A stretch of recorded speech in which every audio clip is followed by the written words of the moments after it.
नमस्कार, मैं प्रांशी राठौर और आप देख रही हैं नेक्स्ट 9 न्यूज। मध्य प्रदेश में इस साल के अंत में विधानसभा चुनाव होने जा रहे हैं और इन विधानसभा चुनाव को लेकर सियासी सरगर्मियां काफी तेज हो चुकी हैं। न सिर्फ भारतीय जनता पार्टी कांग्रेस पार्टी में सियासी जंग छिड़ी हुई है, बल्कि मैदान में यहाँ पर आम आदमी पार्टी, समाजवादी पार्टी और बहुजन समाज पार्टी भी है। और ऐसे में देखा जाए तो जिस तरह से कांग्रेस से अध्यक्ष रह चुके राहुल गांधी की सांसदी गई है, जिसके बाद से यहाँ पर भी सियासत गरमाई हुई है, क्योंकि जब से केंद्रीय मंत्री ज्योतिरादित्य सिंधिया ने बयान दिया है राहुल गांधी की सदस्यता को लेकर, कांग्रेस पार्टी पर उन्होंने हमला बोल दिया, जिसके बाद से अब कांग्रेस के वरिष्ठ नेता जरा सा भी पीछे नहीं है। सबसे पहले आपको यहाँ पर बताना चाहेंगे कि ज्योतिरादित्य सिंधिया आखिरकार किस तरीके से राहुल गांधी पर अपनी बात रखे थे। सुनिए जरा। धमकी की विचारधारा के साथ कार्य किया है और जिस तरह उन्होंने अपनी व्यक्तिगत कानूनी लड़ाई को एक लोकतंत्र की कानूनी लड़ाई के रूप में प्रेषित करने की कोशिश की है,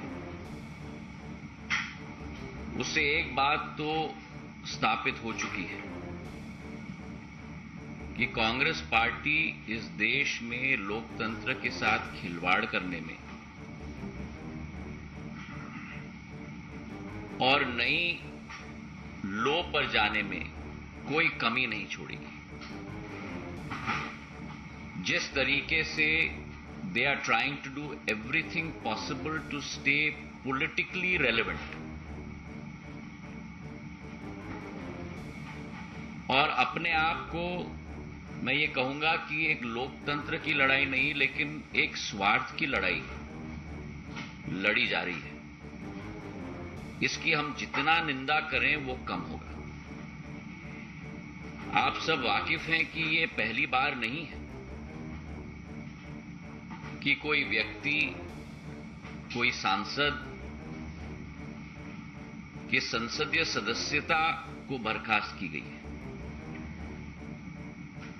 पिछले 10 वर्षों में कई लोग इस सूची में शामिल हैं।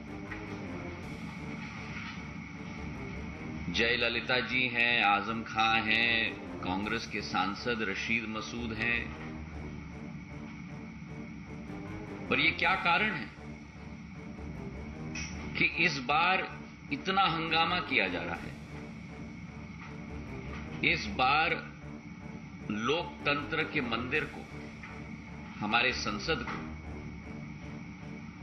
चलने नहीं दिया जा रहा और तत्कालीन न्याय मंत्री कपिल सिब्बल जी ने प्रधानमंत्री जी के, उस तत्कालीन प्रधानमंत्री जी मनमोहन सिंह जी के आदेश के आधार पर अध्यादेश निकाला था।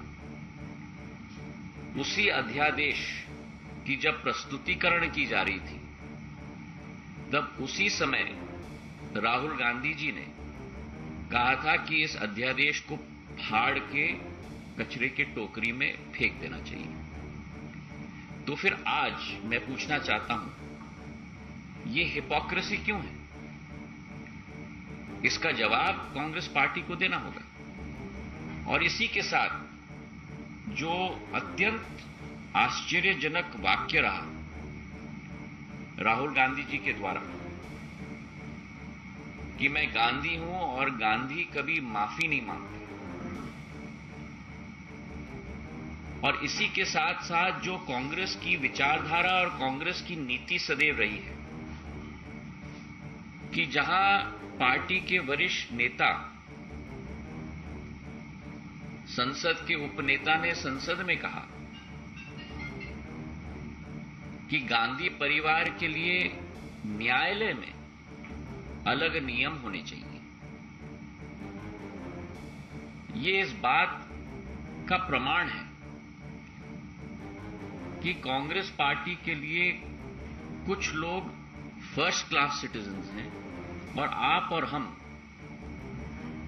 सारे के सारे थर्ड क्लास सिटीजन्स हैं।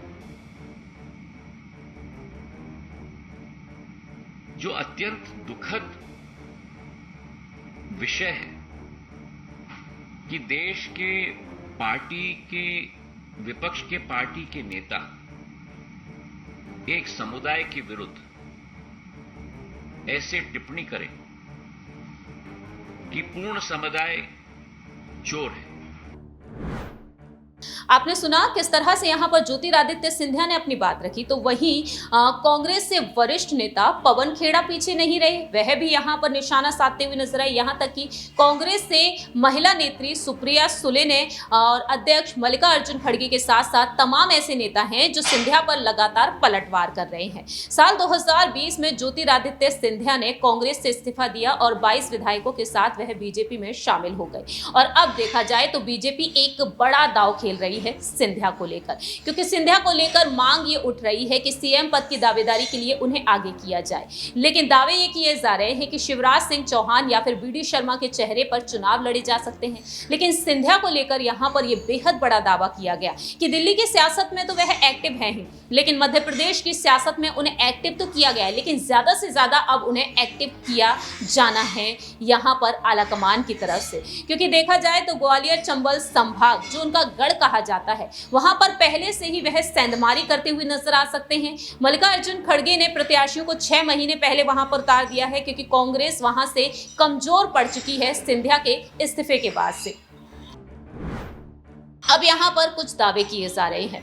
दरअसल ज्योतिरादित्य सिंधिया को लेकर तमाम अटकलें तेज है, क्योंकि यहाँ पर अब देखा जाए तो चुनाव से ठीक पहले यहाँ पर कुछ लोगों का यही मानना रहा है कि विधानसभा चुनाव से ठीक पहले ज्योतिरादित्य सिंधिया को चुनावी मंच पर एक्टिव करने की अब रणनीति है। भारतीय जनता पार्टी के केंद्रीय नेतृत्व की तरफ से ऐसा करने के लिए अब कहा जा रहा है। और अब देखा जाए तो यहाँ पर ज्योतिरादित्य सिंधिया जिस तरीके से सेंधमारी करते हुए नजर आ सकते हैं, क्योंकि कहा यह भी जाता है कि दिग्विजय सिंह की वजह से सिंधिया ने कांग्रेस से खुद को अलग किया था और भारतीय जनता पार्टी का दामन थाम लिया था। अब बीजेपी यहाँ पर सिंधिया के चेहरे को आगे रखने की कोशिश करेगी और कांग्रेस के खिलाफ सिंधिया की बयानबाजी चुनावी मैदान में यहाँ पर एक अलग मोड़ लेकर आ चुकी है। मध्य प्रदेश में बीजेपी पार्टी के प्रमुख चेहरे के तौर पर आगे किया जा सकता है सिंधिया को। सिंधिया मुखर हैं और बिना लाग लपेट के अपनी बातों को रखने के लिए जाने जाते हैं। एक मजबूत दावेदारी वह पेश कर सकते हैं और ऐसे में देखा जाए तो पूरा चुनाव सिंधिया के इर्द गिर्द करवाया जाए और जीत मिलने पर उन्हें सूबे का मुख्यमंत्री बना दिया जाए। यहाँ पर ये बातें भी अब सामने आ चुकी हैं, क्योंकि समस्याओं को देखते हुए यहाँ पर अंदरूनी सूत्रों के मुताबिक अब यहाँ पर ये संभावनाएं नजर आ रही हैं और ऐसे में मुख्यमंत्री शिवराज सिंह चौहान को केंद्रीय कैबिनेट में शामिल कर लिया जाए, ये बातें कही जा रही हैं। तो राहुल गांधी को लेकर सिंधिया ने जो बातें कही उसके बाद यहां पर सिंधिया का कद अब बढ़ता हुआ नजर आ रहा है। अब देखना यही दिलचस्प होगा, क्या वाकई में सिंधिया को मुख्यमंत्री पद की दावेदारी के लिए आगे किया जाएगा? क्या उन्हीं के चेहरे पर चुनाव लड़े जाएंगे? क्योंकि कांग्रेस ने सिंधिया की अगुवाई में चुनाव करवाए थे, लेकिन मुख्यमंत्री कमलनाथ को बनाया गया। लेकिन जब सिंधिया ने इस्तीफा दिया उस वक्त यही देखने को मिला कि कैसे यहां पर कमलनाथ की सरकार महज 15 महीनों में गिर गई। देखना होगा कि देश के प्रधानमंत्री नरेंद्र मोदी, गृह मंत्री अमित शाह और जेपी नड्डा की अगुवाई में क्या वाकई में सिंधिया को आगे किया जाएगा सीएम पद की दावेदारी के लिए? इस पर आपकी क्या कुछ राय प्रतिक्रिया है, ये आप कमेंट सेक्शन में बता सकते हैं। तब तक के लिए आप देखते रहिए नेक्स्ट 9।